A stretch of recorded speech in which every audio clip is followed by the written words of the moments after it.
Good afternoon. It is 12 noon, and we want to welcome all of our registrants and our participants to our last continuing education workshop session for the state year 2025. On behalf of Virginia Board for People with Disabilities and our Executive Director, Terry Morgan, we would like to thank you for joining us today for our session entitled Virginia Department of Health, Children and Youth with Special Health Care Needs. The mission, click please, of the Alumni Development Program's training alumni. And we want you to know that these trainings are hosted by our training alumni. These are graduates of our Partners in Policymaking Training Program and or our Youth Leadership Academy, and they are known as training alumni. The mission of these sessions is to provide advocacy trainings and continuing education workshops focused on the broader disability community throughout the Commonwealth of Virginia. I would like to, as always, remind all of our viewers that this session is being live streamed on our Virginia Board for People with Disabilities Facebook page, and it will be uploaded also on our agency YouTube channel. In order to produce and deliver these sessions, it takes a village. So we give special shout outs and thanks to our production team member. We recognize our Executive Director, Ms. Terry Morgan, our administration team member, Ms. Tara Bethea, our communications team, our communications and information manager, Ms. Anita Ayers, and serving as closed captioner from Virginia Relay today is Ms. Kelly Shendelli. As always, we are partnering with Boydnott Visual Communications, BVC, and they handle all of our technology for all of our sessions. And our guru is Mr. Eli Red. In order for us to process all of our payments, or whatever procurement stuff that we need, we have a great partnership with DARS. Representing our interpreting team today, we have our guru who is always with us, Ms. Carrie Humphrey, and we have Jack Jack Terrio, who is representing Mosaic Interpreting Services today. All of our sessions are evaluated. You should see a poll that is up even now as I am speaking. And all of our evaluations are handled by our Director of Planning, Research, and Evaluation. That is Ms. Nia Harrison. And as the Director of the Training and Alumni Development Programs Unit, it is always my honor and blessing to work with my two coordinators, Ms. Kelly Vanella, who serves as a coordinator, and Ms. Christine Jeremiah. And so we say special thanks to all of them. We also would like for you to know that we evaluate all of our events and we want to identify the impact and to improve future events. So getting feedback is very important. However, we want you to know that the feedback is not only anonymous, but it's optional. So it is your prerogative should you choose to provide feedback. There are two Zoom polls. The one that you see now about you is a poll that helps us to understand who is in the room, who is attending the session. And then at the end of the presentation, the session feedback form or poll will show up so that we can garner and get from you your thoughts about this session. So your event feedback is also very important. If there are any of you who desire to have an alternative format, we can drop that in the chat box, or you may email our Director of Planning, Research, and Evaluation, Nia Harrison, at vbpd.virginia.gov after the event. We will commence now with introducing our presenters, and we will turn it over to them. They will give us instructions as to how they would like to handle the Q&A, the question and answer segment. And so we will listen for their directions. We are inviting all of you who have questions to please drop it in the chat, and our coordinators will be assisting with reading your questions um, for the presenters so that they will know that there's a question in the chat. It is my honor to introduce to you Mr. Marcus Allen, who is the program director for Virginia Department of Health, Children and Youth with Special Healthcare Needs. And joining him today is Ms. Kristen Cruz. She is the program manager also at the Virginia Department of Health, and she directs birth defects surveillance program or the birth defects surveillance program. They will tell you a little bit more about themselves. I see their degrees. And so, of course, Master of Public Health is Mr. Marcus Allen, and Kristen Cruz has a Master of, I don't know what that S in. I know it's nursing, Master of Science in Nursing, and then she's also a registered nurse. Go ahead, Penny Sweetenberg-Lee. At any rate, let me turn it over to them. Welcome, Mr. Marcus Allen and Ms. Christine Cruz. Thank you. Good afternoon, everyone. My name is Marcus Allen. I am actually very thankful to be here. I'm very thankful to Nia. I'm very thankful to Terry and Dr. Penny for thinking enough of us to have us to speak. What I will tell you, I am very excited about the work that I do. I consider it a part of my life's mission. Working with children and youth with special healthcare needs gives me quite a bit of joy. So what I will say is I started in our unit probably about 13 years ago, and I started as the state sickle cell coordinator. That really sort of fueled my passion for children and youth with special healthcare needs. So I was in that role for about 2 years before I got promoted to the unit program director. So today I'm going to go to the next slide, and when Kristen speaks, she'll introduce herself. So today I'll share, or we will share the following. So I'm going to do an overview of our major funding source. Most of our money comes from the Maternal Child Health Block Grant. And then we'll talk about our unit and its work. And then we'll do a description of each of our many programs. So I'm going to go to the next slide. So one thing I will say, I'm a very open presenter, and so is Kristen.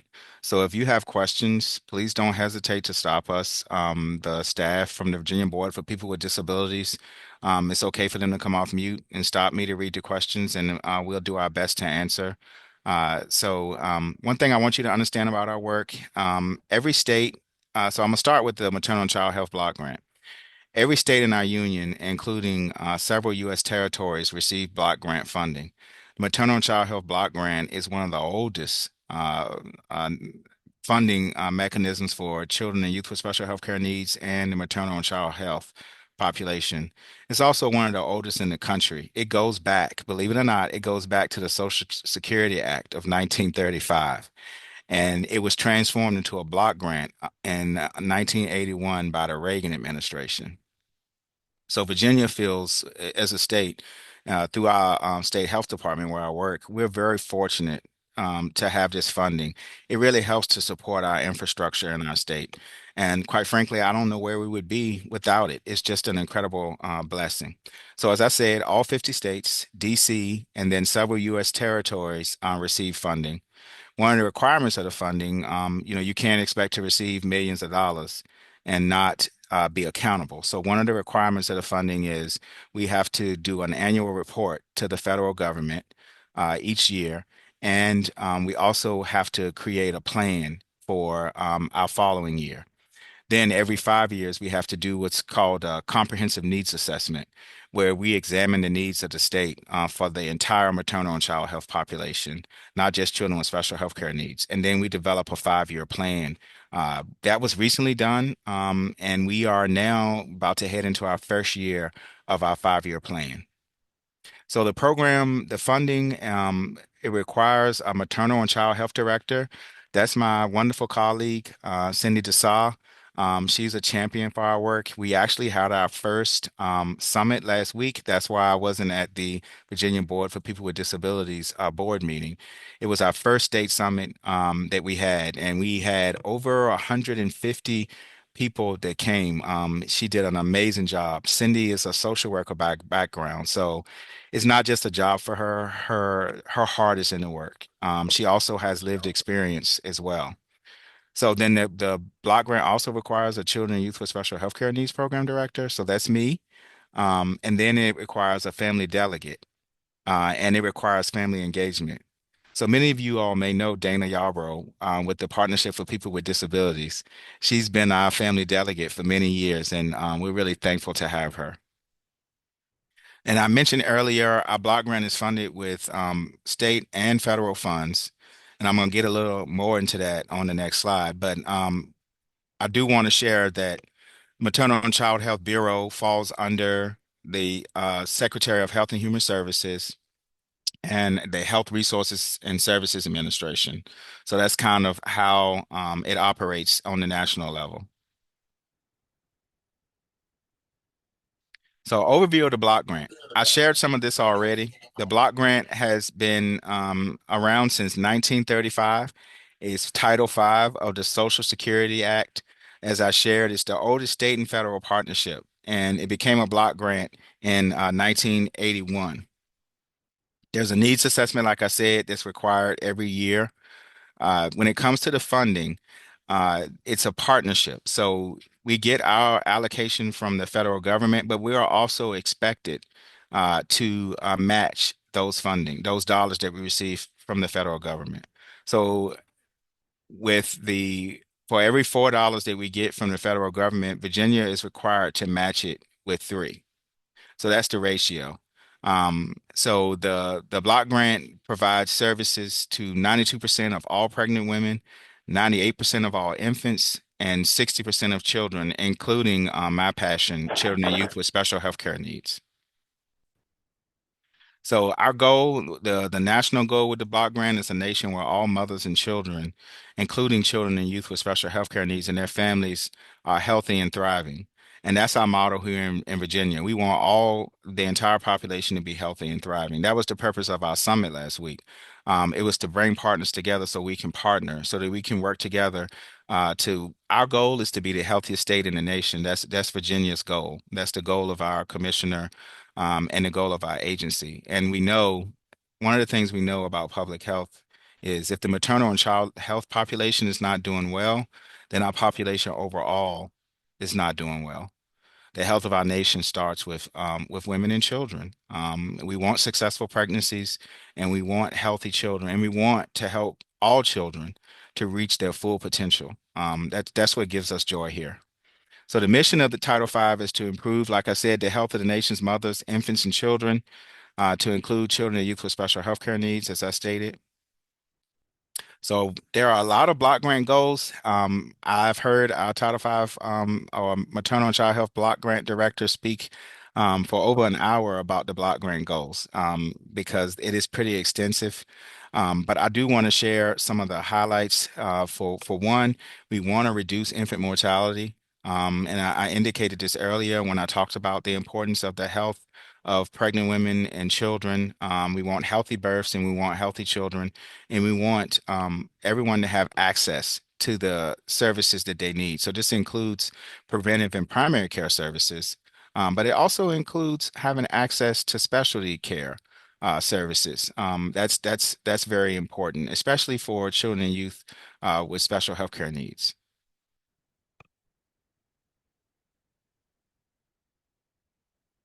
I mentioned this earlier, so I mentioned the state match, but what I didn't mention is how the funding has to be spent. And this is not something that states get to decide. This is in the legislation for maternal and child health services. So every state, we have to spend, excuse me, we have to spend at least 30% of our money on primary and preventive services for children. Another 30% must go towards children and youth with special healthcare needs. So that's Kristen and I's work. Then we can't use more than 10% on administrative costs. So that's like we have to have accountants, we have to have our administrative staff, our HR staff. So we can't use more than 10% on that. So you probably are saying, well, that doesn't add up. 30 and 30 is 60, and then 10 more is 70. So I will assure you that it does. So the last 30% is flexible, but a lot of that money that we spend in our state is on pregnant women. And then actually Virginia, we are lucky in our state. Our state does allow us to use a little bit more than the 30% on children with special healthcare needs.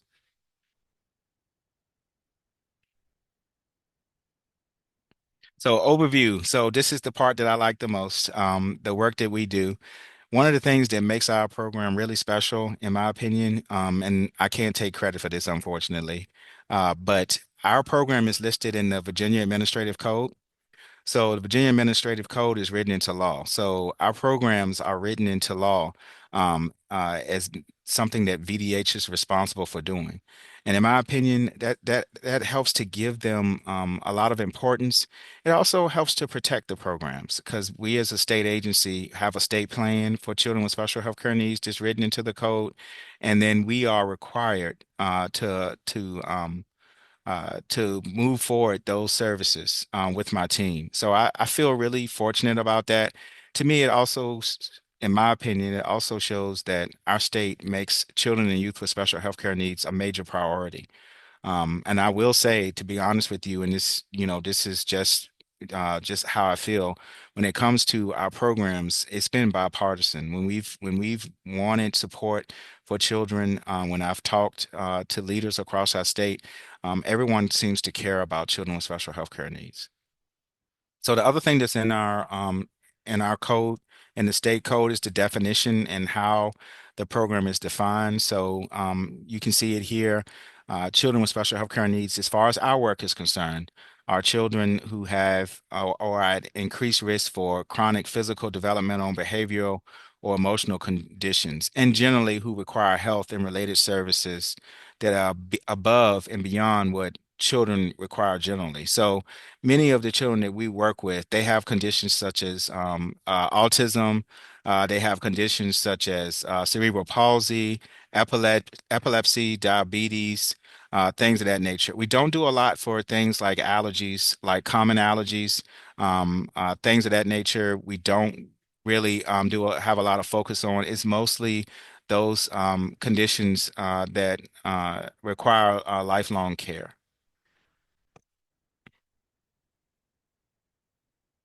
So this slide is very important. It's one of my favorite slides because it helps to give our program structure. So on a national level, this is how the federal government wants us to carry out our services. So I'm going to talk about medical home probably a little later, we want our services to be community based. So we want services. These are our goals, by the way. And that doesn't mean that we've gotten to all these goals, but these are our long-term outcomes and goals. We want our services to be community based so that they're organized in a way that are easy for families to access them and be able to obtain the support they need. We are interested in early and continuous screening. So any of you who have children and probably remember through your pediatrician going for those regular follow-up visits and how they screen your child or they should be screening your child for developmental milestones. Our goal is for every child in our state to receive early and continuous screening so that they can get the support they need. If they are having struggles meeting developmental milestones, we want them to be able to get the support they need through early intervention or one of the other wonderful programs in our state so that they can be the best they can be. We are interested in families as partners. So that means listening to families. That means hearing families. That means making them a part of the decision-making process. That's the vision that the federal government has for our program, and that's the vision that VDH has. So that's why you saw in the earlier slide, you saw that Dana Yarborough is a person that we consider to be essential. She works for the Partnership with Disabilities, and she's considered one of the three leaders of our program, along with myself and Cindy DeSalle, who is our maternal and child health director. We take that very seriously. And Dana's, those of you who know Dana, she has an incredible personality. She also has lived experience, and we actually take her feedback quite seriously. She's even invited every year to our block grant review. So along with myself and Cindy DeSalle, she's at the table with us when we have our review with our federal partners. So transition to adulthood, this one is a struggle. I'm gonna be very honest, and I think you all, those of you with lived experience, and those of you who are blessed enough to serve people with special needs or disabilities, understand this one has been really hard for us, transitioning people to adulthood. So as we know in our country, there's been a lot of work to care for children and making sure we have the infrastructure we need to care for children.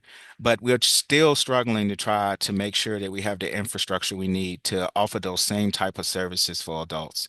So one of the things we've been focused on with some of our programs is trying to provide that support so that families and young people, as they transition to adult life and to adult care, that they can find the support they need. I will say we're making inroads with that, especially with sickle cell. In 2021 or 2021, for the first time ever, we were able to establish an adult sickle cell network, and we partner with several centers from around the state to try to offer care to those living with sickle cell disease. Transition is a key. And it's like I said, I don't think it would be any surprise to anyone. It's one of the things that we struggle with, trying to make sure that people have the support they need as they become adults. I would say one of the things, though, that I think is something that's inspiring in our country is with many of the conditions such as sickle cell disease, cystic fibrosis, many years ago, a lot of children didn't live to adulthood. I think one of the things that's been wonderful about America over that time is we're seeing children are now. They're living full lives, and I consider that to be a major accomplishment. They're living full lives now, transitioning, they're becoming adults. So I think that our infrastructure needs to catch up when it comes to care for adults. But I am very thankful that care for children has gotten much, much better. And I do believe that as time goes on, care for adults will improve too. So another one, I don't think this will be a surprise to any of you all. Adequate insurance is a priority. It's really hard to get the care that you need if you don't have adequate insurance, and that's for everybody. But it's specifically important for children with special healthcare needs and people with disabilities. So that's one of our focus areas. I'll share a little bit more about this later, but I think Medicaid expansion was one of the most wonderful things that happened in Virginia. It's one of the things that I'm most proud of when it comes to our state, that we expanded Medicaid. For one of our populations that we served, I can tell you for a fact, it made a huge difference for that population and how they were able to get access to care. So I will say, I think Medicaid expansion made transition better. Did it solve the problem when it comes to transition? No. But I did think it gave people access to adults access to Medicaid. And it's really hard to transition to the care you need if you don't have insurance. So I think that's been something that I'm very proud of Virginia and leadership in our state. When we expanded Medicaid, it was just a huge win for Virginia and just a huge win for people with disabilities in our state. In medical home, so one of the priorities from our block grant was medical home. It's a priority for children with special healthcare needs that we were required to focus on. So one of the things I'm interested in is partnering with others. So our goal is for every child, children with special healthcare needs and children without, to have a medical home. And so when we say medical home, I guess the best way to describe it is a primary care provider. We want every child in our state to have a primary care provider, a person that advocates for you, a person that fights for you, a person that when you're struggling as a family to get the help that you need as far as medical care, a person that's knowledgeable enough to refer you. I've told this story before. I told it last week at a summit. When I was a child, I wouldn't say I have a special healthcare need, but when I was a child, I stayed sick a lot.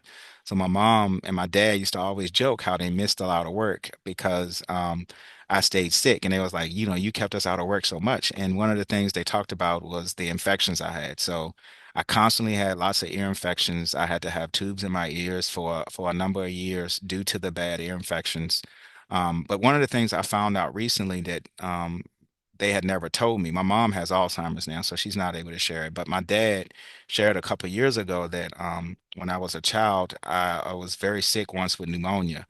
And, so we had a primary care provider at the time. Some of you may know her, our pediatrician, excuse me. My pediatrician was Lillian Bennett. So she was like family to us. So when I got sick, Dr. Bennett was on vacation. So they had a doctor covering, but he didn't know my family. So, he examined me, said that he thought it was viral, sent me home. So I got worse. So my dad, in many of our families, when people are struggling, they always call on the matriarch of the family, excuse me, which at that time was my grandmother. So my dad, in a panic, calls my grandmother, trying to figure out what he should do. She comes over, she listens to my chest, and she's like, my grandson is sick. You all need to do something else.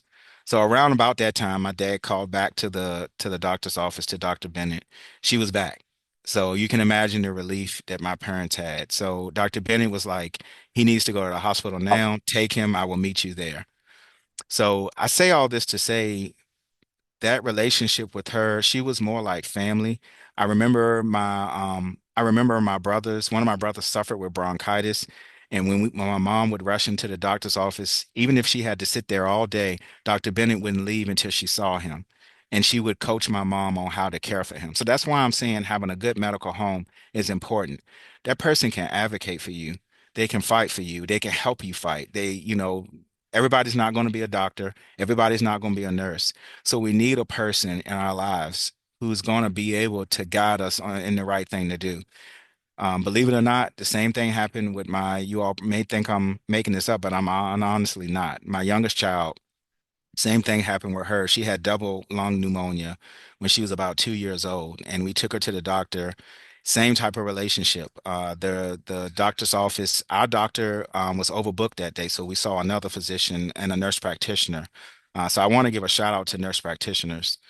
We saw a nurse practitioner that day. She ordered an X-ray immediately.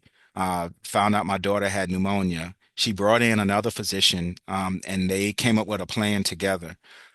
So they told us, in no uncertain terms, very clearly, they were like, Mom and Dad, you're gonna take turns taking off from work. We're going to give you a treatment for her at home, and you're going to bring her back every single day so we can listen to her lungs. We will write you a note to excuse me, to your place of employment. And until her lungs are clear, we're going to see her every single day here in the office. So they talked about putting her in the hospital, but they were afraid that if they put her in the hospital, that something worse might happen. But I'm saying all this to help you understand is that I think having that type of relationship helped my daughter to recover. Every day we were taking her back to the doctor's office. One of the days we took her back, she had an allergic reaction to the amoxicillin they gave her, so she broke out into hives. So on the spot, they changed her medication, gave her a different antibiotic, and we kept going back until her lungs are clear. So that's the type of relationship that I want to see every family have with their pediatrician or their nurse practitioner, whoever their family chooses to care for their child. That's the type of relationship that we're looking for in Virginia for all children, no matter who you are, no matter where you live, whether it's in a rural area, whether it's in the inner city, whether it's in the suburbs. It doesn't matter. We want all families to have access to a good medical home. I think I talked a little much that time, but I get a little excited sometimes. So what we're really here to talk to you about is our children and youth with special healthcare needs programs. So these are our core programs. Some of you, actually, I'm pretty sure that a number of you may be familiar with them.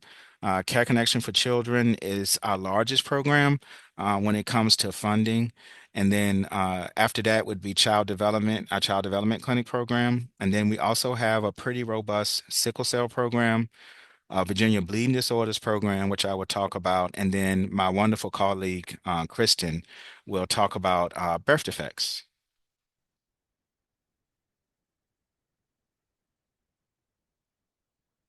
So, Care Connection with Children.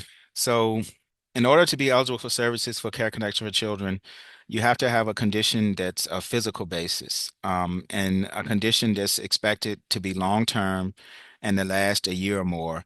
And we serve children up until they turn 21. So it's probably easier to understand the type of young people that we get to serve, just giving you examples. So we serve children mostly who have diabetes, many children with cerebral palsy, many children with cystic fibrosis. It can be pretty much any long-term condition that children have. And now one thing we don't do, we generally don't serve children with cancer because cancer is generally not long-term. But let's say a young person, let's say they had a brain tumor, and then they ended up with epilepsy as a result of that treatment. They could be eligible for Care Connection for Children based on the fact that they now have epilepsy, if that makes sense.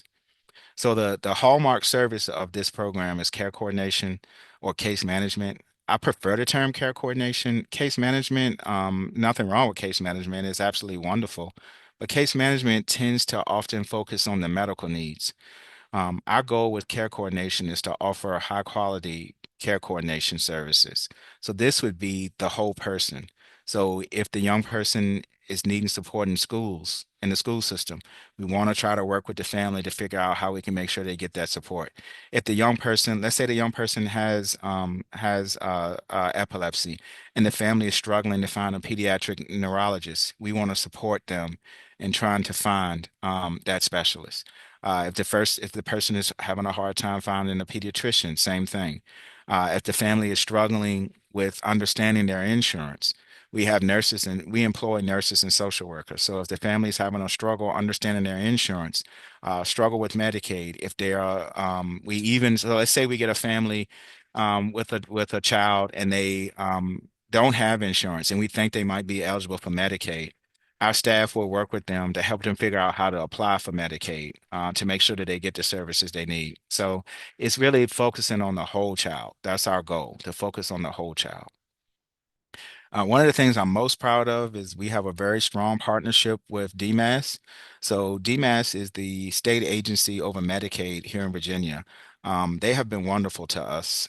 So every quarter we meet with DMAS and a friend of mine or a colleague of mine, Liz, she's over durable medical equipment support for DMAS, and she meets with us every quarter. She provides us with updates. She listens to our care coordinators across the state. She helps us to work through things that families may need that we're struggling with.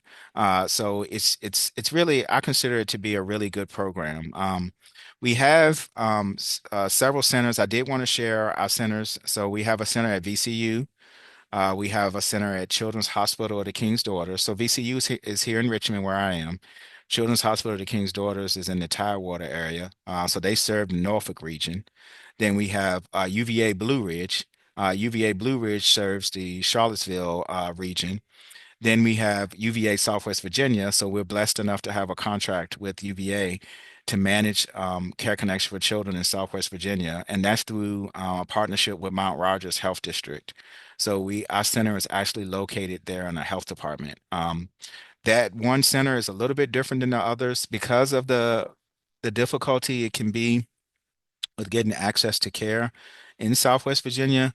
UVA has actually been partnering with VDH longer than I've been alive to offer services in that area. So one of the largest things we do is we partner with UVA Ped Neurology to offer services and care for people with epilepsy that live in Southwest Virginia. So they actually support children and adults because their access to care is so tough at times. So that center actually has our care coordinators work with UVA to offer clinical support for some conditions. So I did want to share that about Southwest Virginia. Then we are blessed enough also to have a partnership with Carilion in the Roanoke area. They are amazing partnerships, amazing partners. So we're very thankful about that. And then our sixth center, certainly not the last center, is at Inova in Northern Virginia.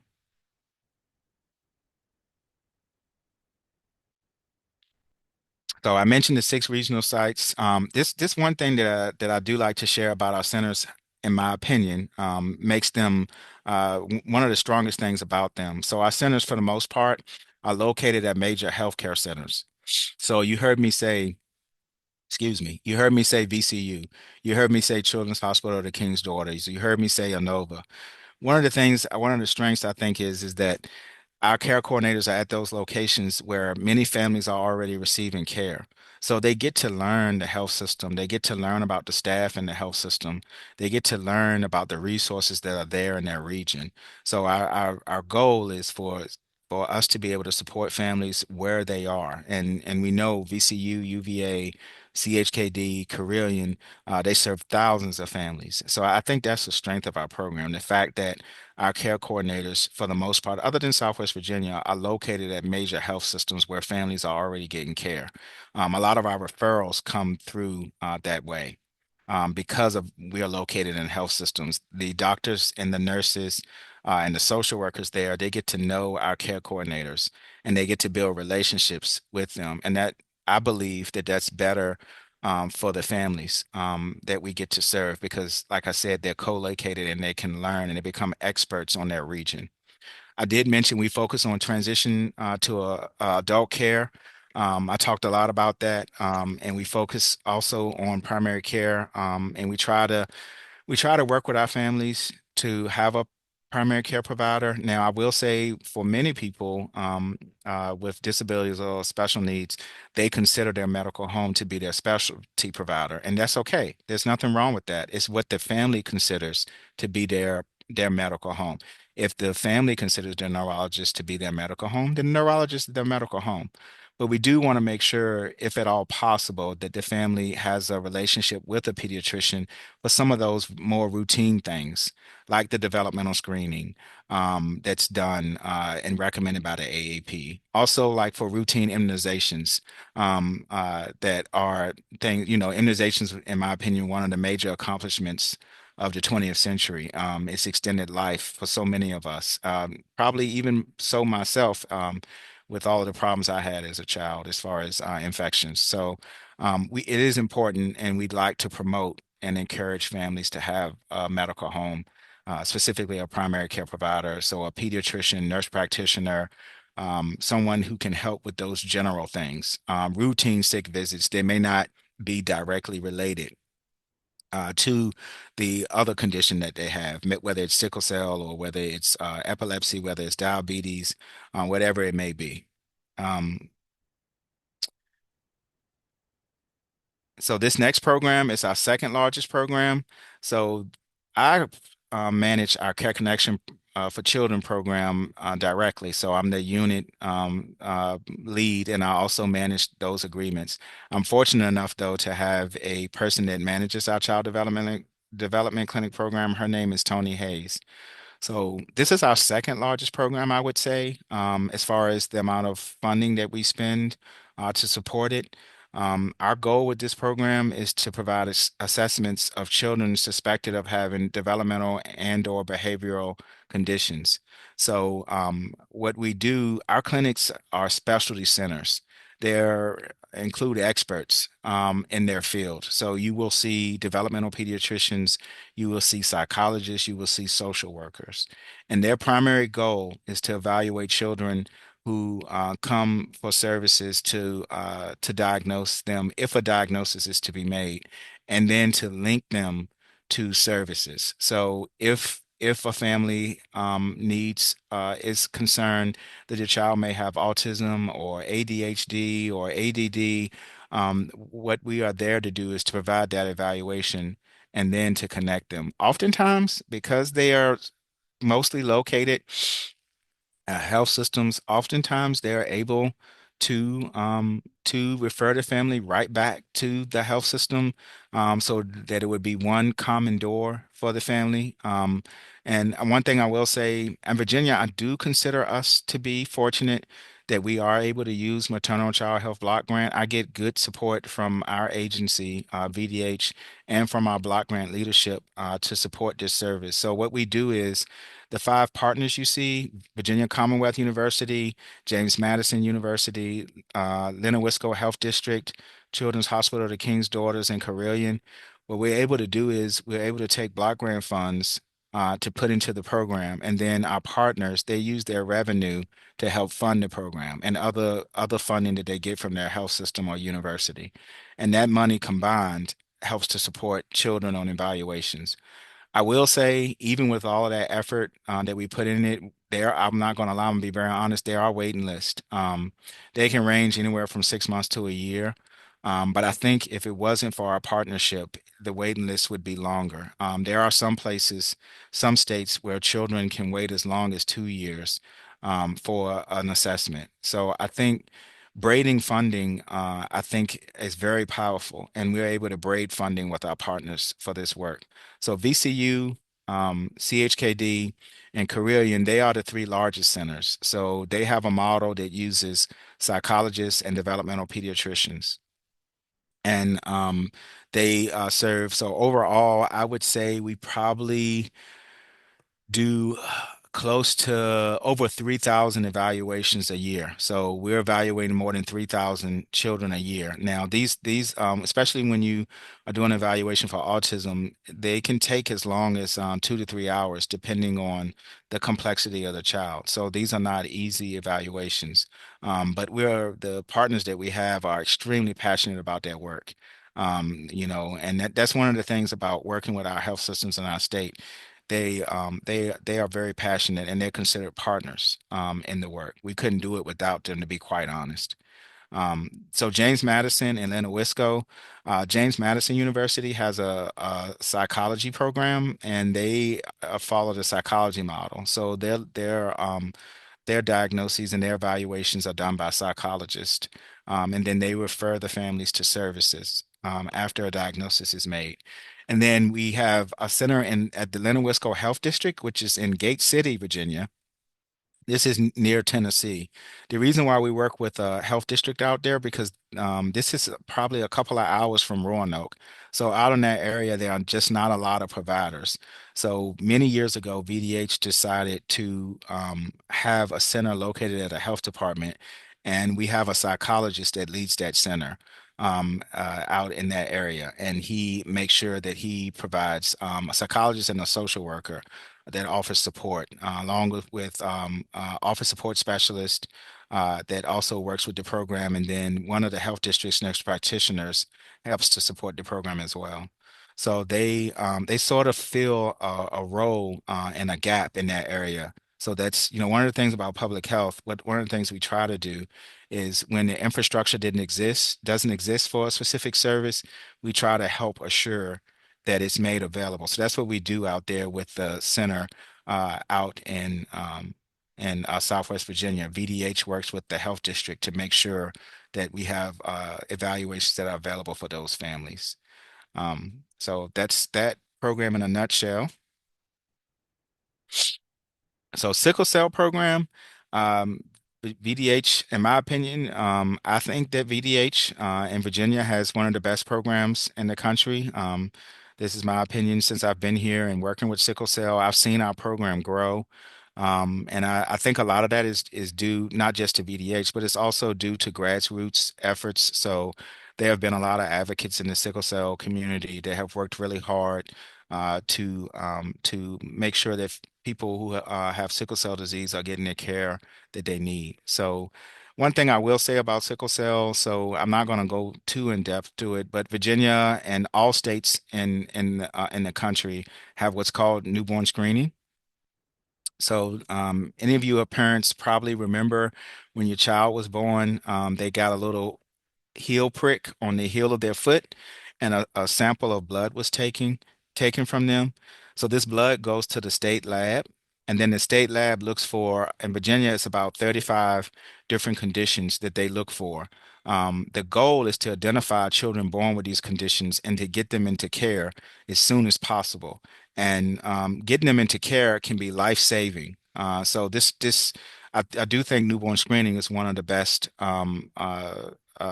advances of the 20th century as well. I think it's saved countless lives. So when it comes to the newborn screening panel, sickle cell is on the panel of conditions. So sickle cell, whenever we have a child that's born with sickle cell disease, I have a person, her name is Beatrice. She manages the program, and she's personally responsible for getting children into care. So she notifies the child's pediatrician of the result, and then she directly works to connect the child and their family to a pediatric sickle cell center. And we have several throughout our state. So I'm gonna go a little bit more in depth into this as we go through the slides. So the Pediatric Comprehensive Sickle Cell Clinic Network, that's what I mentioned earlier. as with all of our other programs, it's in the Virginia Administrative Code. And as I said, entry into care is paramount. So one of the most important things we do for children born with sickle cell disease is getting them into care. Our goal is to get them into care within 2 to 3 months of life. When it comes to sickle cell disease in newborns, one of the most dangerous things is infections. These vaccine preventable infections can be extremely dangerous for a young person or an infant with sickle cell disease. So once they're notified, as I said before, once they're confirmed in the newborn screen, Beatrice, works to get the family into care with one of our centers. So we have strong relationship with 5 partners across our state. So you will recognize a theme here. So VCU here in Richmond, the University of Virginia in the Blue Ridge area of our state, Carilion in Southwest Virginia, Children's Hospital of the King's Daughters in Norfolk or in the Tidewater area, and then Pediatric Specialists of Virginia and Northern Virginia. They work with ANOVA and Children's National Medical Center to care for children with sickle cell disease. One of the things about this care is coordination of care is absolutely essential for people living with sickle cell disease. The disease can affect pretty much every organ system in the body. So it's very important that children receive care through their hematologists, which are located at our centers. So they will often refer families to neurology if there's a concern about stroke and preventing stroke. They will refer kids to specialists to look after their kidneys if there's concern about damage to their kidneys. As children age and as people age, and especially become adults, one of the things that you'll see with people with sickle cell disease is sometimes they will have serious problems with their joints. Some people will have to have total joint replacement due to the disease. The disease can be terribly damaging to their joints. So having this type of care, it really makes a huge difference because these people are experts. The people we get to work with, they're experts on the disease, and they really are also very passionate about serving people with sickle cell disease. So, and then also transition to adulthood. I mentioned the importance of this earlier. The transition to adulthood is very, very important. So one of the things, one of their priorities is once families start to get their child starts to get towards the age of 18, they work hard to try to help the family get the care they need as the child becomes an adult. So that leads me into the next part of the presentation. In 2021, I believe it was, there was a grassroots effort and there was work done to create an adult sickle cell network. So VDH received funding to create this network, and we were successful. Over the years, we have been able to get a relationship with the University of Virginia, VCU, Carilion, ANOVA, and Eastern Virginia Medical School. So what you'll see is a theme. So I'm gonna go back one slide. So if you see VCU, Richmond area, UVA, Blue Ridge area, Carilion, the Roanoke area, CHKD, Tidewater, and then PSV in Northern Virginia. What you'll see with the adult centers is the same type of theme. UVA in the Blue Ridge area, VCU here in Richmond, Carilion in the Roanoke region, ANOVA in Northern Virginia where PSV is, and then Eastern Virginia Medical School in the Tidewater area near where CHKD is. We did that on purpose. The goal was to have centers in each region where pediatric centers are so that those pediatric centers could work with the families to develop on a partnership with adult providers in the same region. And the goal is for those adult providers to start developing a relationship with young people as they become teens. So around the time that they're 14, 15, 16 years old, start developing a relationship with them so that they feel comfortable transitioning to adult care so that their care can continue. So this is a new program. With our pediatric program, we're serving over 1,000 people, children living with sickle cell disease. With our adult program, since 2001, I think we're now somewhere up to 800. VCU has the largest amount, and part of that was because before VDH received funding to establish this network of providers, VCU already had an adult clinic, so they were already serving a large number of people living with sickle cell disease. But we are up to 800. I do anticipate that at some point that our adult centers and the number of people they serve will grow beyond what we're serving in peds. And the reason for that is because we're pretty certain that there are more adults living with sickle cell disease in Virginia than children.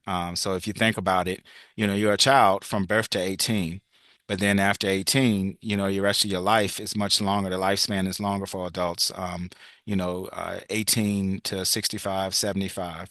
So you're more likely to have more people living with sickle cell disease that are adults. So our goal is to see our adult network to continue to expand and to outpace the number of children that are being served. The one thing I will say, VDH does not fully fund any of these services. Our health system partners are their partners in this work. So you'll see the funding is braided, where we're using funding together to provide care. Most of our programs are like that. So sickle cell registry, this is new. This was mandated by acts of the General Assembly in 2024. So what the General Assembly and what the governor signed into law is for VDH to create a sickle cell registry. And the goal of the registry is for us to learn more about people with sickle cell disease. We've never been able to determine, and it's not just Virginia, but we've never really been able to determine how many people are living in the United States with sickle cell disease.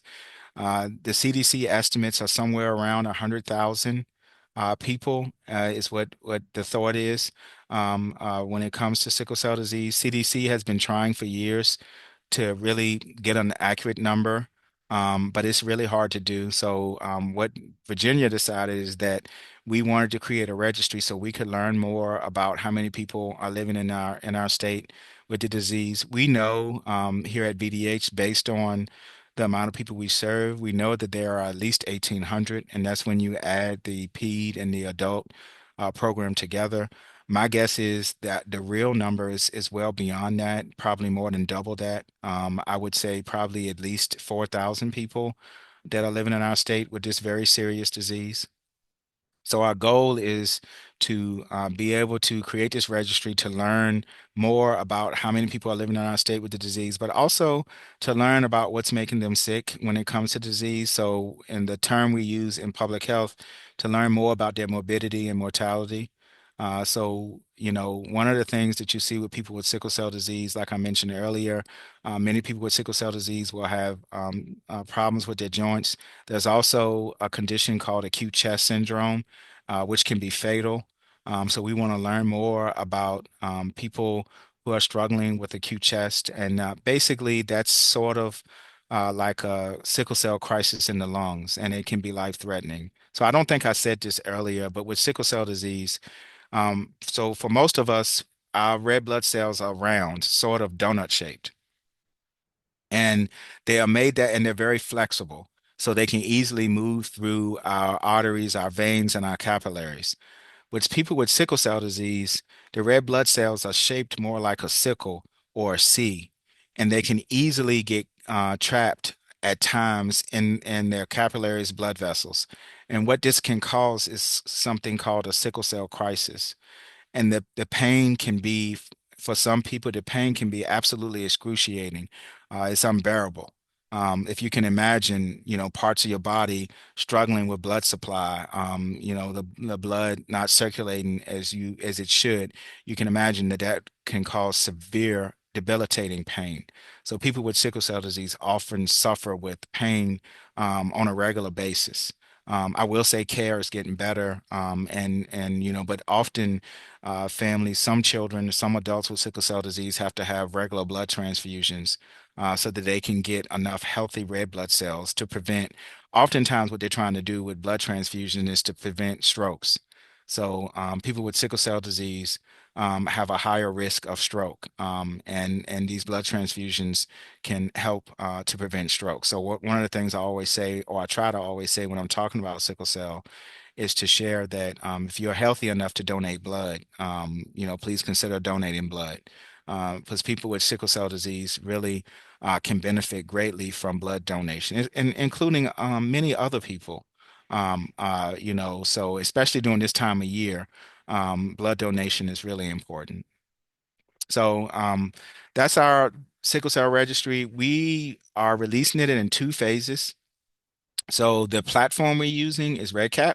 So some of you may be familiar with RedCap. So we're using RedCap to capture the data. We have an epidemiologist and our full-time sickle cell coordinator. They work together to establish the registry. Right now, we are in phase one. In phase one, we're working with our sickle cell centers to enter their patients or their clients into the registry.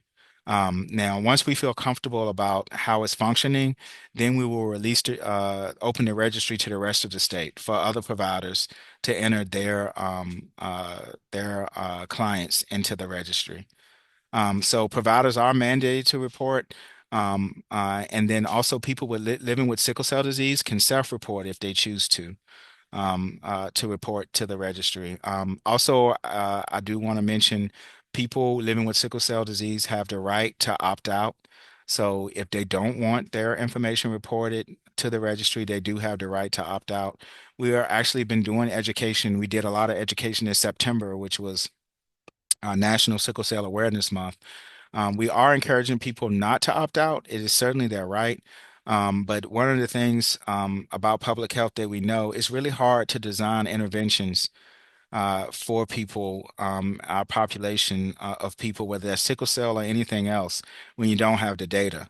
The data helps us to understand more about that population. So if you remember during COVID, VDH was working overtime trying to learn where COVID cases were the highest. And the reason is so you can plan and move your resources to those places where you see more disease so that we can try to get it, make sure people are getting the support they need.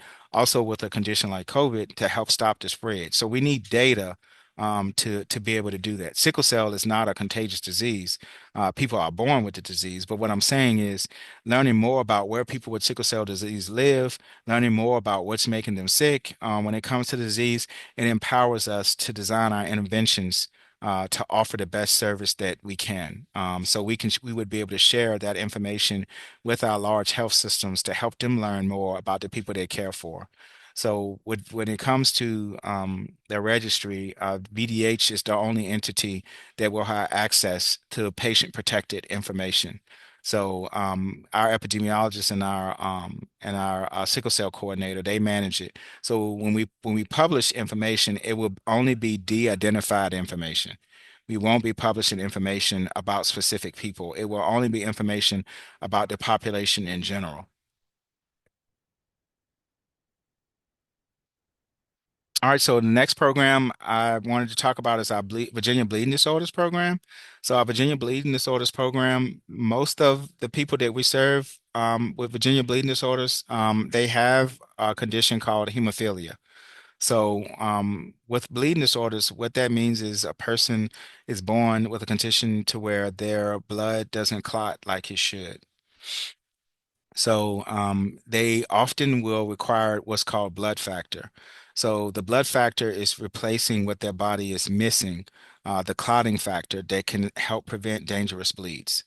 So you heard me mention earlier about Medicaid. And I think people living with hemophilia or bleeding disorders, and definitely our providers would say, as I said earlier, Medicaid expansion was a huge help for people living with hemophilia. So people with hemophilia, like I said, they rely on blood factor. And one thing about blood factor, it is exceedingly expensive. It can cost tens of thousands of dollars, or even in some rare situations, hundreds of thousands of dollars. The medication is very expensive. Some people have what's called an inhibitor, where regular blood factor doesn't work for them. They have to have a special type of factor, and it can cost literally around $1 million a year. So VDH was working to help support people. We have been working to help support people with bleeding disorders. At times, we were purchasing emergency factor for families who of children who weren't able to get access. We were spending well over $100,000 a year, which, as you know, is not really sustainable. So when Medicaid expansion came, people were able to get the health insurance they need. It reduced from spending somewhere around 120,000 a year every single year, all the way down to less than 10,000. So it was just transformational in our state. And you've heard me say this before. It's one of the things that makes me most proud of Virginia expanding Medicaid because it has really, in my opinion, helped adults with special healthcare needs. I'm not saying that it's perfect, but what I'm saying is it gave people more access to the insurance they need. So our program still exists because a lot of people that we support, they need support with care coordination. So we have centers across the state that provide support and care coordination for this population of people.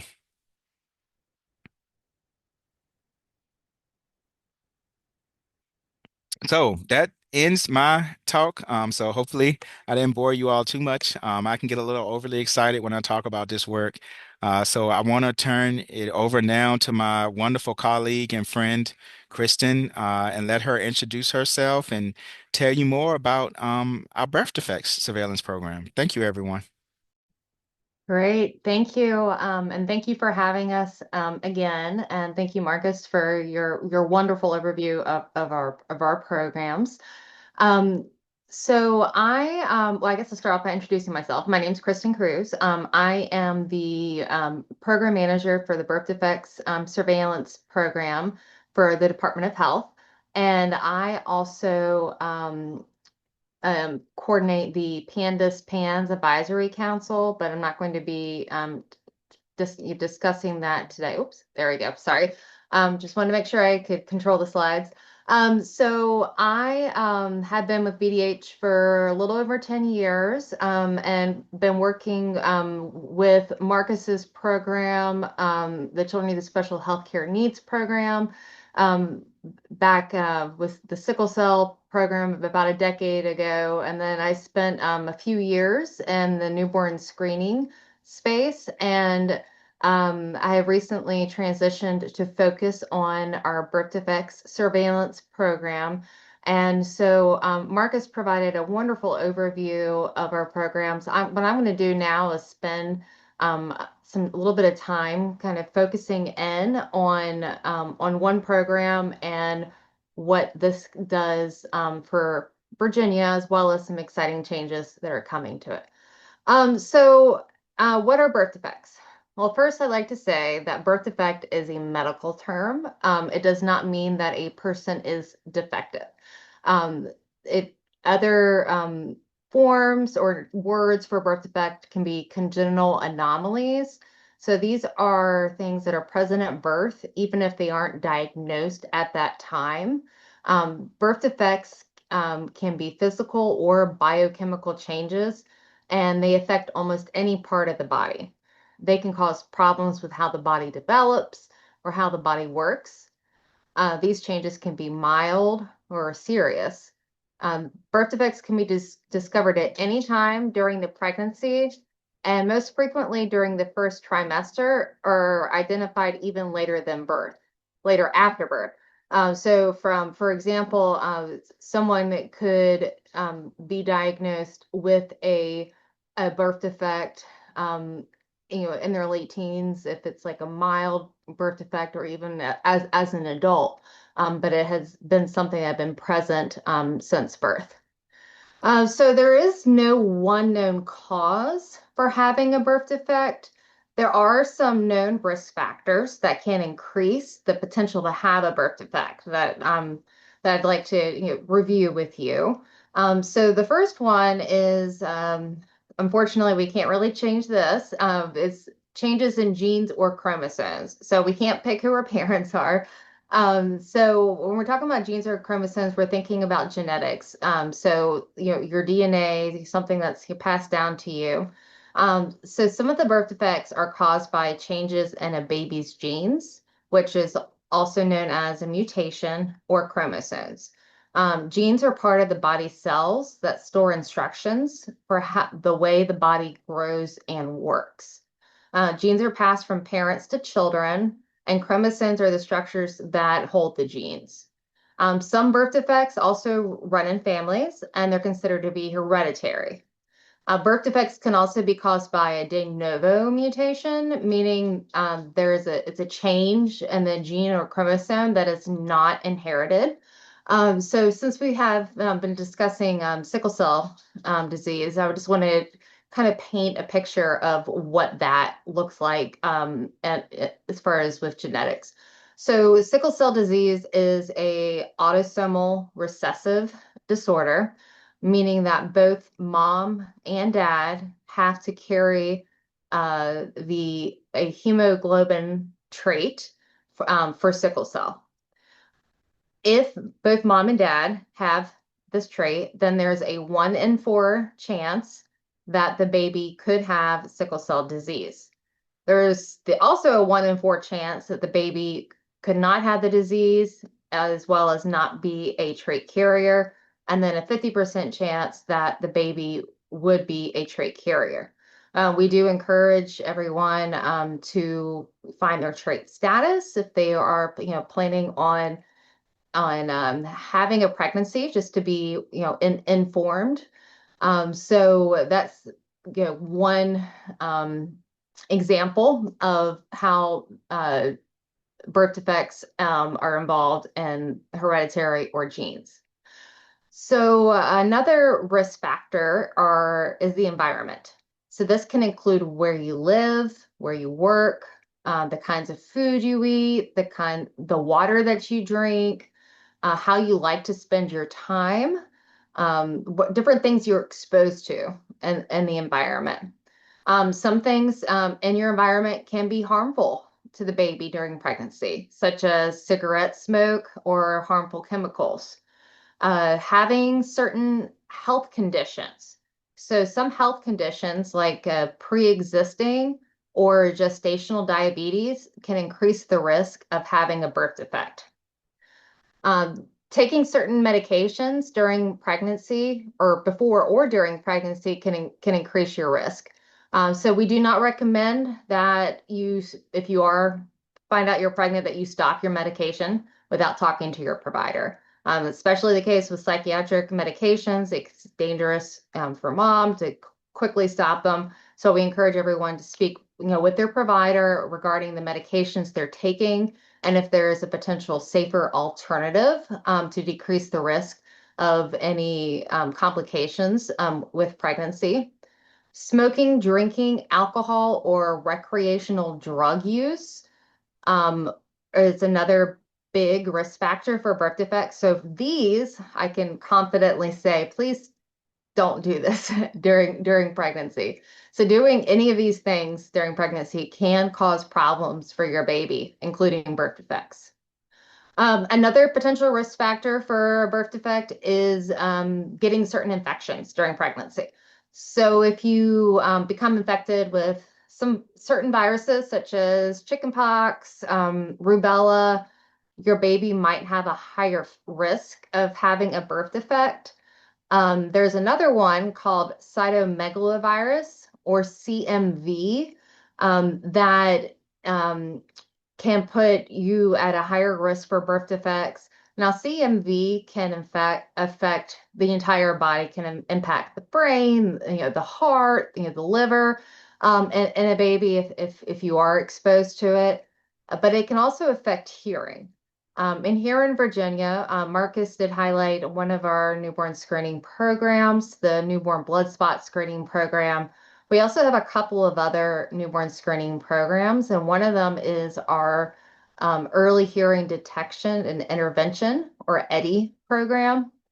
So this program will, when a baby's born and they are screened for hearing, if they fail their hearing screen in the hospital, they will follow up with the baby to ensure that they have the appropriate diagnostic testing, and then referral to resources if appropriate. About, I think it might be 3 years now, we have also started screening babies that were born that failed their hearing test in the hospital for CMV. It's very important to test for CMV before the baby's out in the environment because you can get a false positive. So if the baby fails their hearing test in the hospital, they'll now collect a saliva sample and send it to the state laboratory and test the baby for potential exposure to CMV. If it is positive, then they will request additional diagnostic testing, which in this case it's a urine test, and then they'll connect them with specialists and appropriate resources because the risk factor as far as with birth defects that Eddie's concerned about is with hearing loss, and that is a potential complication of having CMV. Another risk factor, and I love this one, is age. So if you were pregnant after the age of 34, you may be at increased risk of having a baby with a birth defect. You're considered to be geriatric, and the maternal world, which to me seems really young, but if you're 35 or older, you are increased risk of having a child with a birth defect. So something I'd like to also kind of focus on is that, in this image in the slide, birth defects affect people in each phase of life. So a lot of times, I feel that when you have a child with a birth defect or someone with a disability, there's so much focus on that individual.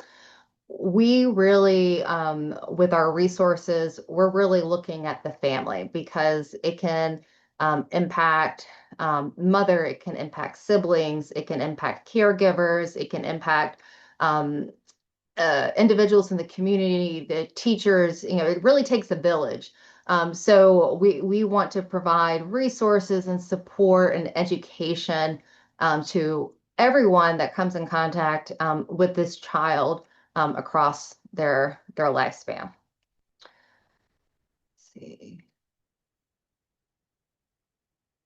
Oops, sorry, moved forward too fast. So I wanted to review some of the more common birth defects. So birth defects affect about 1 in 33 babies born in the United States each year, and it's the leading cause of infant deaths. In Virginia, it's estimated about 3,000 births in Virginia are affected by a birth defect annually. Now, these are live births, so it does not include birth defects that result in a fetal demise. And it's estimated that about 30% of birth defects do result in fetal demise within the first trimester. So we're unable to really assess the full impact of that in Virginia. So I'm going to be talking more in depth about spina bifida later. But these are examples of some common birth defects. We do have heart defects. We have mouth face defects, muscle bone defects, chromosome gene defects, such as Down syndrome. And so birth defects can be visible and they can also be invisible. So, just because you don't see anything, someone can still have a birth defect or a disability. And so I'd like to touch on our heart defect screening program, which covers, I believe it's done out to 12 different critical congenital heart defects as recommended by the CDC. So our CCHD newborn screening program supports hospitals and providers for identifying and then referring individuals diagnosed with a CCHD to appropriate resources. Majority of critical congenital heart disorders or even CHDs, which are congenital heart disorders, are diagnosed at the 20-week anatomical ultrasound, which allows the opportunity for mom to arranged to have the baby in like a higher acuity facility, specialty, get connected with a cardiologist. The CCHD newborn screening program is designed to try to capture a small percentage of babies that look are well born, they're pink, they look healthy, and as they go after they go home in the next couple of weeks, as their circulation changes over from fetal to neonatal circulation, they decompensate and they start to have significant issues, and sometimes it can result in death. So the CCHD newborn screen is done on all well-born infants in the hospital, and it's a non-invasive test where they check the pulse oximetry, so the oxygen values of a hand and a foot, so a preductal and a postductal value, and they're looking at the difference between the values. So if the values are low, or if there's a difference more than 3%, then that prompts the provider that the baby needs additional testing. And the recommendation from there is to do an echocardiogram and do additional testing. And then the baby would then be addressed in the facility. Not all CCHDs, require surgery, and sometimes cardiologists want the baby to be a little older before they do have corrective surgery, but sometimes it is able to be corrected as well. So something that we are excited about is within the last week, we now have a environmental public health tracking website for birth defects with data on birth defects in Virginia for 12 different birth defects. So it's not all the birth defects that we monitor, but it's the ones that are recommended by the CDC to track environmentally. So there's a lot of great resources and data in there. So I've dropped the link in the chat if you'd like to check that out. Okay. So we talked a lot about birth defects, and we've talked about data, but where does this live and where does this come from? So birth defect surveillance in Virginia lives inside Virginia Congenital Anomalies Reporting and Education System, or VA CARES. VA CARES was initially mandated in the Virginia Code in 1985. And it had a couple of amendments, but just to kind of summarize, this mandate is require hospitals to report cases of birth defects to VA CARES. And so this mandate established a tracking tool, and it's to create a registry of children under age 2 with birth defects. So it doesn't necessarily mean that the child had to be born in Virginia, but because a child could be born in Maryland or Tennessee, and then at 1 year of age, come to Virginia. And if the hospital came in contact with them, then they should report them to VA CARES. And the mission of VA CARES is to collect data to evaluate possible causes of birth defects, improve the diagnosis and treatment of birth defects, as well as establishing a mechanism for informing families of children with birth defects and their physicians about available health resources. So the mission and the vision of VA CARES is fantastic. It's a true public health surveillance tool. However, we do have some challenges.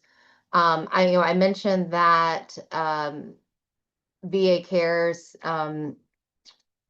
it's established in 1985, and part of my role has been to really take a deep look at the program and do an evaluation as far as what we can do to improve it. So historically, birth defect surveillance in Virginia has been passive surveillance. So meaning that hospitals or facilities would report, this is the birth defect, this is, the information at the child, and there was no verification or chart audits, or actual confirmation or actively seeking birth defects that weren't reported. So it's just passive surveillance. And we use this data to provide annual reports to the CDC. So Virginia, we're not the only state that does passive birth defect surveillance, but is this really the best form of surveillance? And I think that it would be best if we took more of a hybrid approach. And in addition to providing ongoing QA, QY, to facilities, because when looking at the data, and it's typical across many programs. During COVID-19, there were a lot of staffing changes, and not everything was communicated as far as in different roles, and we lost a lot of historical knowledge. And so we see that with our data as far as with who's reporting, the frequency of reporting. So, part of this outcome of this evaluation, we're going to be proposing some changes to overhaul our current program to really focus on the core, birth defects, look at outcomes, do education, continuous quality improvement to really improve our data quality and be able to better serve our families that are impacted by birth defects. We want to be able to use our environmental public health data to see if there's clusters in different parts of the state, and depending on the birth defect, potentially provide an intervention to reduce the risk by providing education to the families. So we are really excited about future progression of VA cares, and maybe in the future, if we come back and talk to you about birth defects, we'll be able to share more about how that's evolved. So I did want to spend some time and talk about one of the group of birth defects that is preventable, and that is through the utilization of folic acid. So let's just start off with what is folic acid? That's actually a question that was asked to me a couple of days ago. So folic acid is the synthetic form of folate. So that means that it was manufactured. It's not natural occurring in nature. Folate is the natural form, and it's a B as in boy vitamin. The word folate comes from the folium, the Latin word for leaf, and it's naturally found in food, particularly dark green leafy vegetables. So why is folic acid important? Well, getting enough folic acid can reduce the risk for neural tube defects, or NTD. And there's two major ones that we focus on, and that's spina bifida. And then, if you may recall, in the birth defects chart, that was at the top of the list as far as frequency of birth defects, and anencephaly. Now, folic acid helps only if it's taken before a child is conceived and then during the first trimester of pregnancy. And the reason for that is that a critical period of fetal development happens during the early weeks of pregnancy, often before a woman is even aware that she is pregnant. One of the earliest structures to be formed is the neural tube. This structure is flat at first, but then it rolls into a tube by only 1 month after conception to become the brain and spinal cord. Since moms typically aren't aware that they are pregnant between until at least like 6 to 8 weeks, this neural tube is already formed. And without enough folic acid, the cells in the structure can't function or grow properly, and sometimes that tube doesn't close. And the spine, skull, and brain can be affected with open or closed abnormalities. And so, two of the most common types of the neural tube disorders are spina bifida and anencephaly. So, in spina bifida, the spinal cord and the surrounding structures develop outside. So not the entire, but a portion of it can develop outside the instead of inside of the body. And anencephaly is a condition in which the brain and skull bones do not form properly and results in parts of the brain being absent. So researchers have found that the risk of neural tube disorders is significantly lowered when a woman gets extra folic acid in addition to a healthy diet from 1 month before conception through 2 to 3 months after becoming pregnant. And you'll hear me say this again, but we strongly recommend that any woman of reproductive age to take a multivitamin that has 400 micrograms of folic acid and as part of their daily multivitamin, because sometimes pregnancies just happen. And we want to make sure that if that does happen, then we are supporting the development of that child. So what are some sources for folic acid? Well, folate happens naturally in many foods. So we talked about those dark leafy green vegetables, legumes like dried beans and peas, fruits, oranges, bananas, melons, and berries. But often it's not enough, especially if you have a mom who has a lot of nausea and they decrease their food intake. And so to help women get the amount they need to really support that neural tube development, the FDA requires folic acid to be added to enriched products such as breads, breakfast cereals, pastas, rice, and other grains, such as fortified cereal. There have been documented studies of mesa flour used to make tortilla that have not been fortified with folic acid that have caused clusters of babies born with neural tube defects. So they strongly encourage manufacturers of mesa flours to include folic acid to decrease the risk. So the developing baby needs that folate to make healthy new cells and to make DNA and RNA, which is genetic material. And these are the cell building blocks. Folate is also essential to form normal red blood cells and certain amino acids. Having low folate in your diet, can be linked to anemia. And so all of these things are important functions during pregnancy and infancy because the cells are rapidly dividing and growing. So the additional support of the folic acid is critical. And so, because of this, we do recommend that women of reproductive age should take that multivitamin containing 400 micrograms of folic acid daily. But we still recommend to take it in addition to eating foods, the healthy, varied diet, naturally rich in folate, and those fortified with folic acid.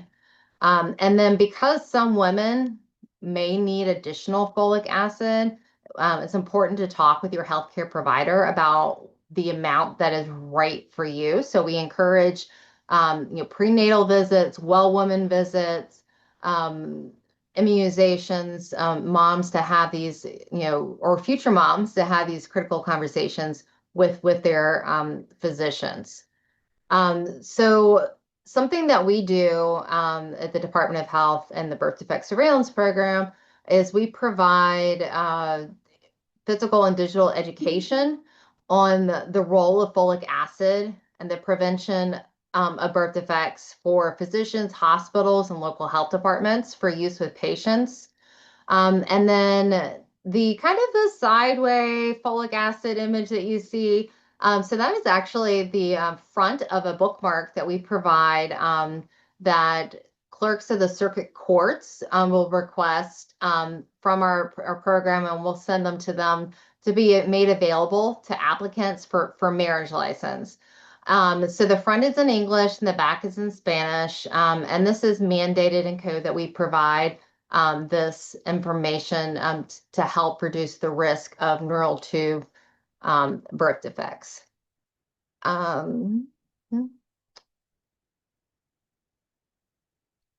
oh, and actually, that was my last slide. So I want to thank you so much for your time. And I am absolutely horrible I get distracted with the chat while I'm presenting. So if you did have any questions for Marcus or myself, I believe that you can take this opportunity to drop it in the chat, and we will do our best to answer it. So thank you so much for listening. Thank you both. This has been very, very educational. I've learned so much about both of your programs, and I'm sure our participants have also. I'm going to turn it over to Christine. Are there any questions that have come up in the chat? We don't have questions in the chat just yet, but we did receive some questions ahead of this presentation. The first question is, can you discuss the child development screening for children under 6 who may or may not have an autism or are mentally challenged? Okay, I think I understand the question. So I think they're talking about having a concern, but not sure what that concern may be. So one of the things that we promote is developmental screenings. So I would say there's a program that the CDC has. It's called Learn the Signs, Act Early. And the CDC provides resources where families can learn about the signs of children not meeting developmental milestones. They can become educated about it. You can even learn what to look for in your own child. And what I always recommend to people, if you think you have a concern, listen to that instinct. If you think you have a concern and you're not sure what it is, listen to that instinct and talk to your pediatrician about it. Get their expert opinion on what they feel may be the concern. If for some reason your pediatrician doesn't feel comfortable and they think you may need a higher level assessment, that's where our child development clinic could be of support. One thing I didn't mention is UVA has a very large child development clinic too. Even though we don't have a contract with them, it's excellent, just like the rest of our centers. So, learn the signs, act early, I think is something that families should learn more about when it comes to learning about your child. I hope that Awesome. I answered the question. I'm not sure. I think what you provided is helpful. I think the link in the chat is also going to be very helpful for folks. So we'll be sure to include that link when we send out the presentation materials afterwards. Yes.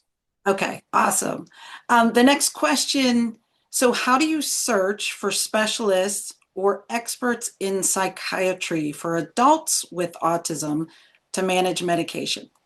Yeah, so that can be hard. So one of the things that I recommend is Virginia Partnership. Remember I mentioned Virginia Partnership for People with Disabilities? So they have people that can support and help you find resources when it comes to autism. The other thing I would know, so outside of work, although it's work related, I serve on the Goochland Powhatan Community Services Board. So many people sometimes will forget about the community services board. Some of them can provide prescription management. I know the community services board where I live and Goochland, they do provide some of that support for people. The other thing I recommend to people too is like, and I've done this before, like when I first moved back to Virginia and I got insurance, I had a hard time trying to find where I was going to go for my primary care. I called my insurance company and I asked them to recommend a provider for me. So if you're on Medicaid or if you have private insurance, there should be a phone number on your Medicaid card or your private insurance card that you can call and tell them what your need is and ask them to help you find a provider. As many of us know, wait lists can be a challenge. So, I'm not going to minimize that. They certainly can be. But those are some of the resources I would recommend. If you live in Central Virginia, there's it's the Autism Society of Central Virginia, I believe it is. And I would recommend them as a resource. Even if you don't live in Central Virginia, they may be able to connect you with someone in another part of the state. So hope that helps. Awesome. Awesome. There's another question. What trends have been observed in birth defect prevalence in Virginia over the past decade? So I'm going to turn that over to my colleague, Kristen. We do, as I mentioned, we do report the data that we've gathered in Virginia to the CDC and the National Birth Defects Prevention Network. The dashboard that I shared has a lot of fantastic information, and it's an interactive dashboard that you can utilize to look at the 12 birth defect types within like a 5-year period. And as for looking at localities and as far as the type of birth defects. So to be honest, we haven't had a birth defects surveillance program coordinator, in this role looking at this data. So that is something that I will be tasked with, and I'm very excited about it, to really, go in and look at the data and look at the trends.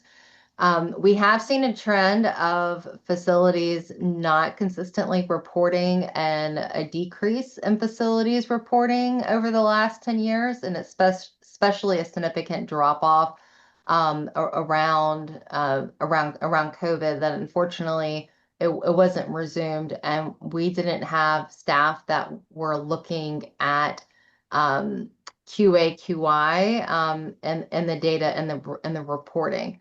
And so that is one of the goals of my position, is to go in and address these so we can improve our data quality. And also, another one of my goals is to reduce burden on the facility. So I don't want facilities to be reporting data just for the sake of data.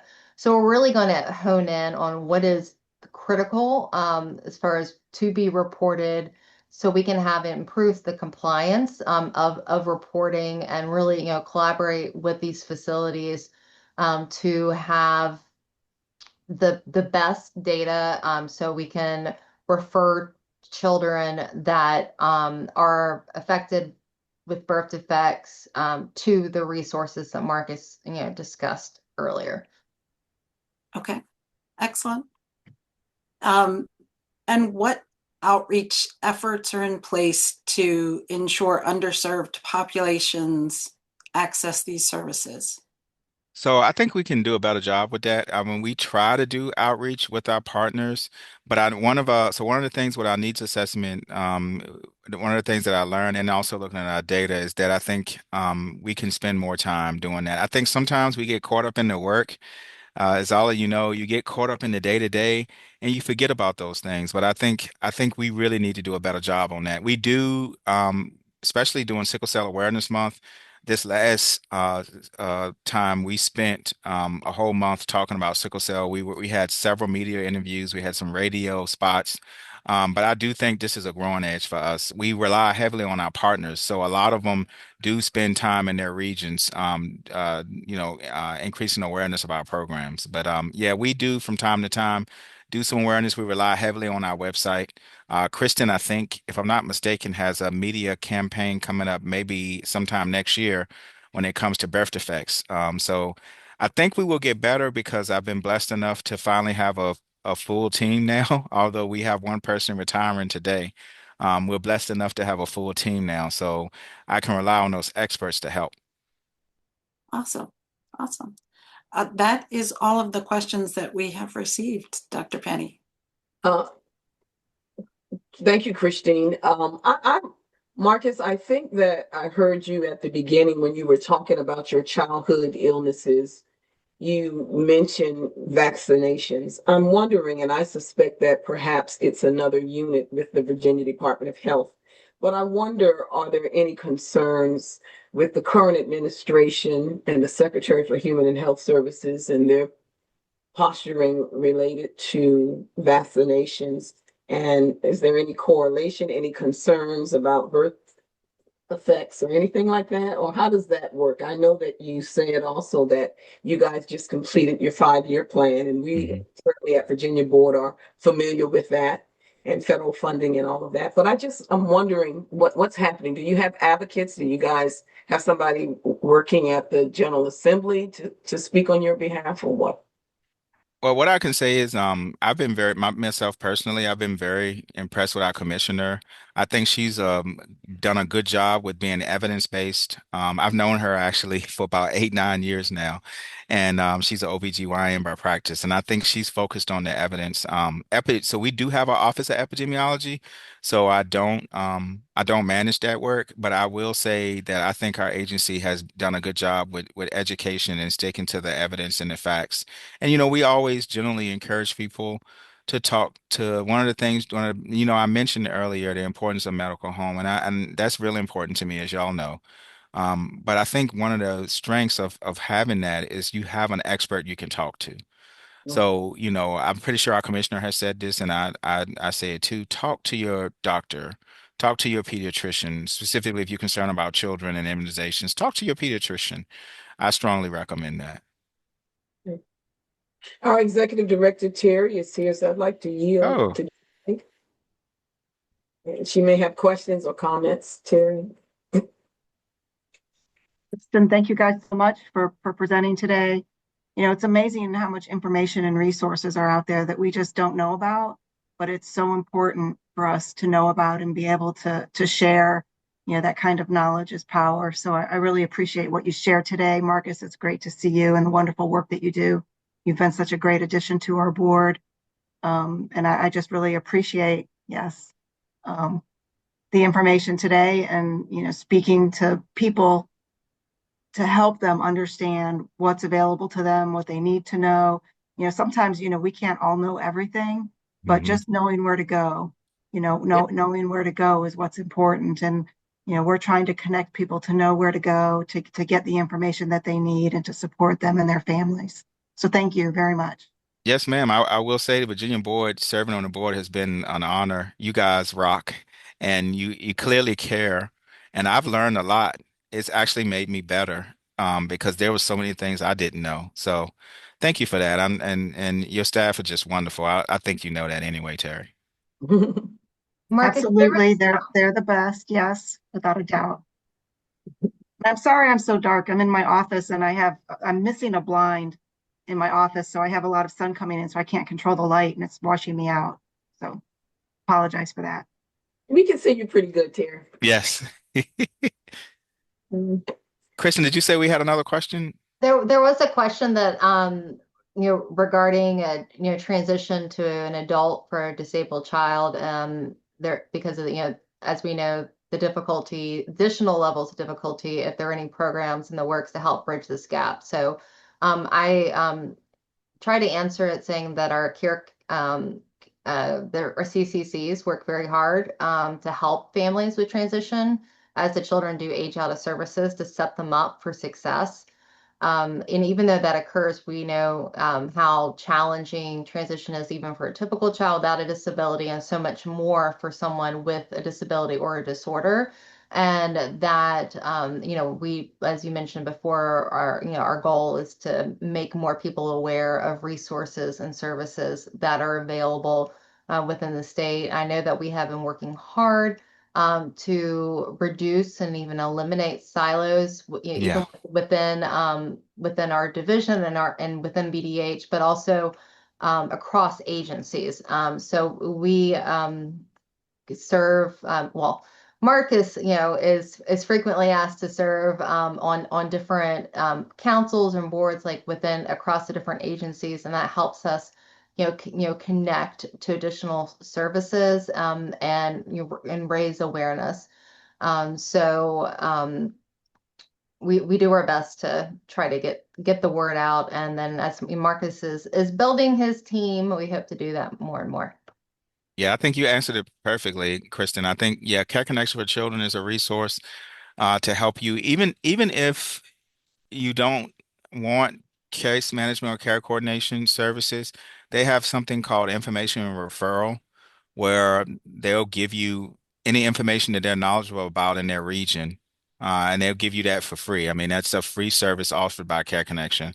Our service is Care Connection for Children. We don't charge for those services. It's fully funded, well, mostly funded by the block grant. I won't say fully funded. It's probably about 90% of that. And then the other thing, I think there was a follow-up question too about that. Is that right, Christine? Yes, there was. And that follow-up question had to do whether or not there's something similar to Care Connection on the adult side for the children once they age out.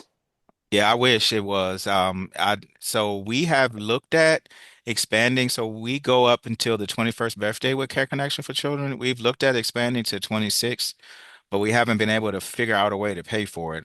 So we use nurses and social workers for obvious reasons. Because we like the nurses because they have, like Kristen, you all can see how smart Kristen is. So but the nurses, they have that clinical background, so they understand the condition and they can talk one-on-one to the doctors and nurses and nurse practitioners. Then we use social workers because of the psychosocial needs. So many of our social workers in our state, they understand how to help families apply to Medicaid. They understand how to help them get the resources. The unfortunate thing is it's costly. So, trying to figure out how to pay for that has been a struggle for us. One of the things I would say, and I shared this earlier, use your insurance company. Many of the MCOs, those are managed care organizations that manage Medicaid for DMAS in our state. They're supposed to have care coordinators to help you find resources that you need, even if you have private insurance.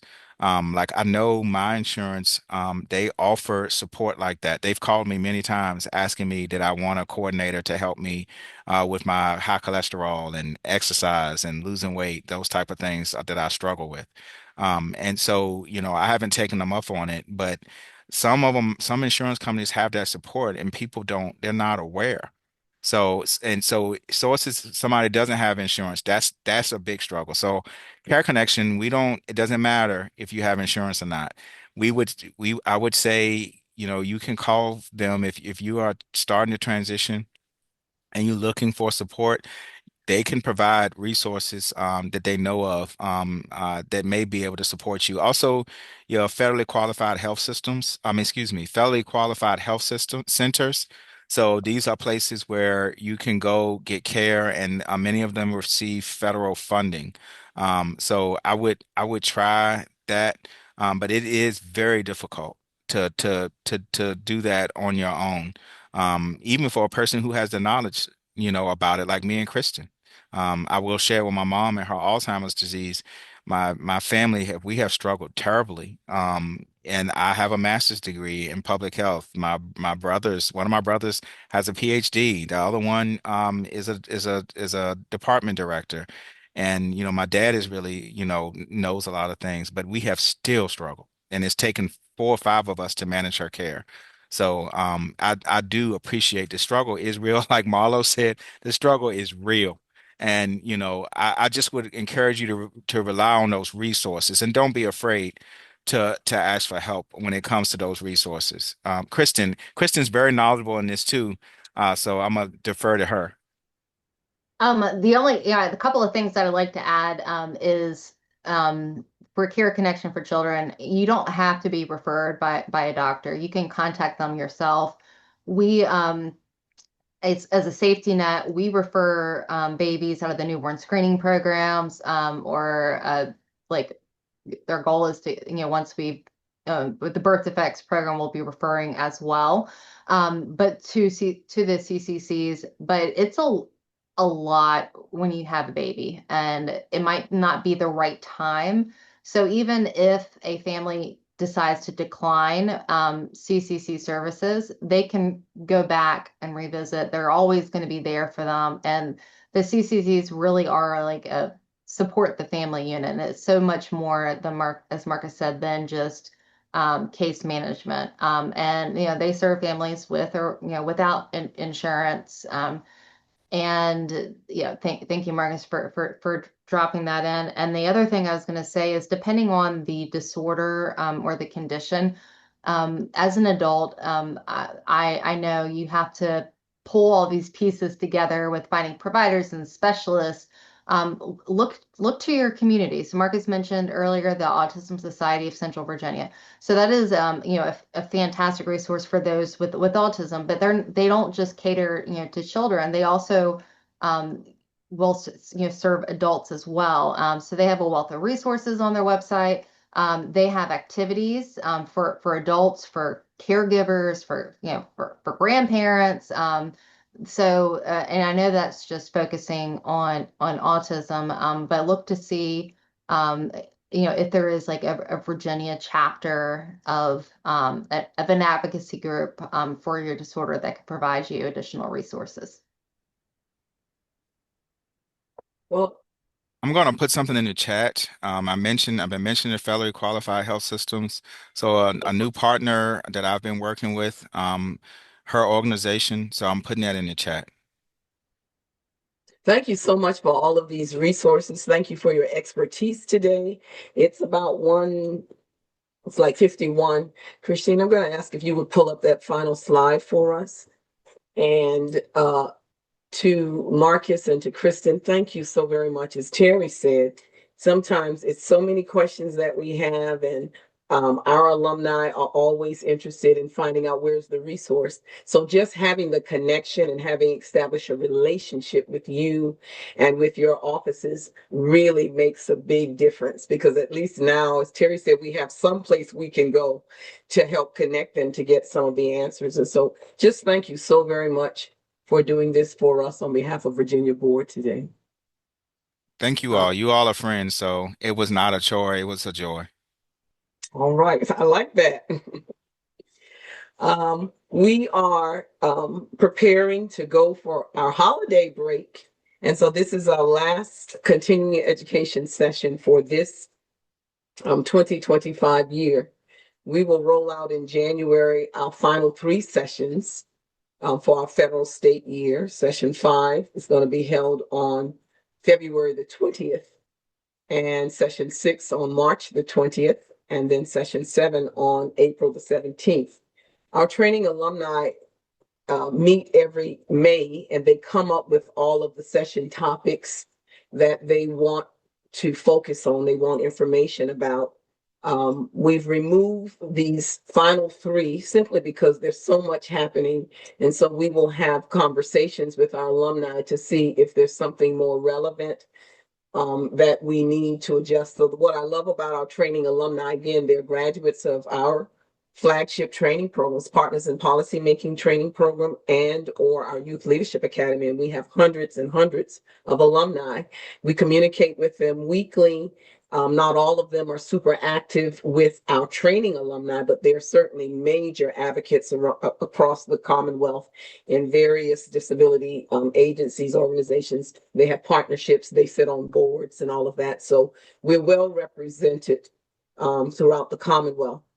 But what I love about them is that they're very flexible, and so is Virginia Board, because there are so many things happening that there may be something more pertinent or subject matter more relevant that we might need to consider in the new year. So we'll be rolling out those topics. Again, you will receive the recording if you registered for this session, and the transcript. and it is live streamed on our Virginia Board Facebook page. Want to thank our communications and information manager, Anita Ayers, for all the work that she does to not only live stream us, but also to make sure that our sessions are available on Facebook and uploaded to our YouTube channel as well. I think that that will do it. We thank you for attending our 2025 sessions, and we look forward to seeing you in 2026. We hope that everyone have a very safe and happy and prosperous end of the year holiday season and a very happy new year. If our alumni